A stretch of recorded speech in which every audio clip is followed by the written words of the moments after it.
as much as yes, there are all those that have moved over from Azimio to Kenya Kwanza, on paper, by the election, because it's Azimio coalition party, the agreement signed and deposited with the Register of Political Parties. I see you're laughing because you're like, yeah, political parties in Kenya still hold that for the exit clause, they cannot until 3 months after the election. I want to bring you to speed. Please do. You are lost, my dear. I am not. Find me. Here we are. To start with, yes. If Azimio had the majority, they would not have lost the speaker's position. Majority is numbers. They would have voted and won, but they did not win. They lost very badly. Politically, you have the numbers. Number two. Not politically. Number two. On paper is what we're talking about. Number two, there are two kind of coalitions. Correct. A coalition party and a coalition of political parties. Correct. Azimio la Umoja is not a coalition of parties. It's a coalition party. Correct. Azimio la Umoja, the coalition party by law, does not have a single member of parliament in the National Assembly. So they are the minority. They don't even have a single member.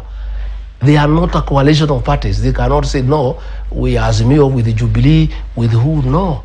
They registered as a coalition party. And I want you to go and study.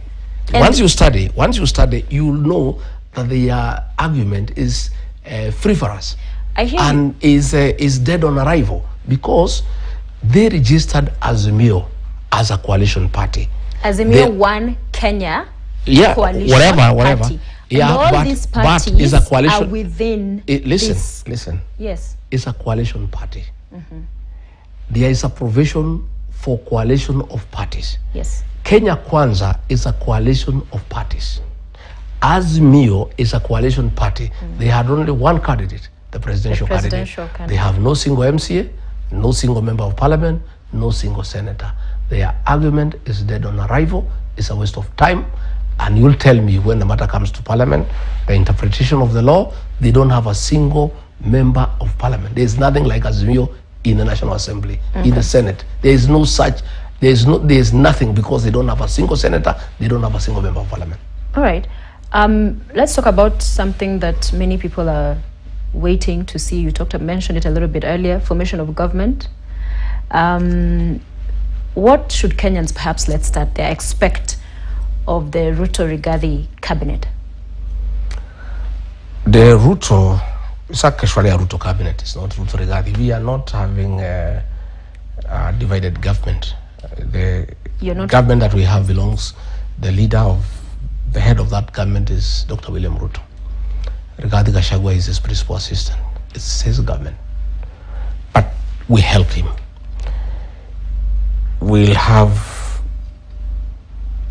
a cabinet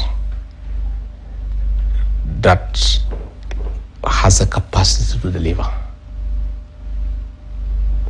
The various placements that will be done will be rationalized.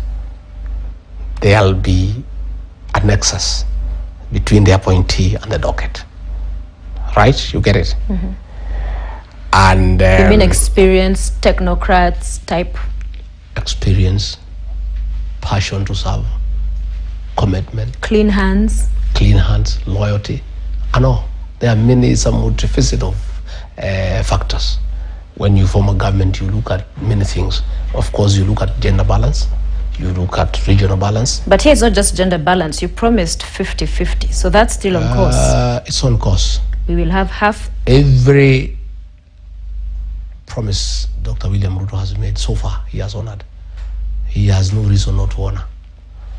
And if for whatever reason there's a change of strategy, he'll pronounce himself.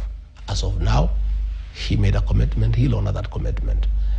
And there'll be the face of Kenya, there'll be gender balance, there'll be youthfulness, there'll be freshness, there'll be experience. It will be a combination of all that.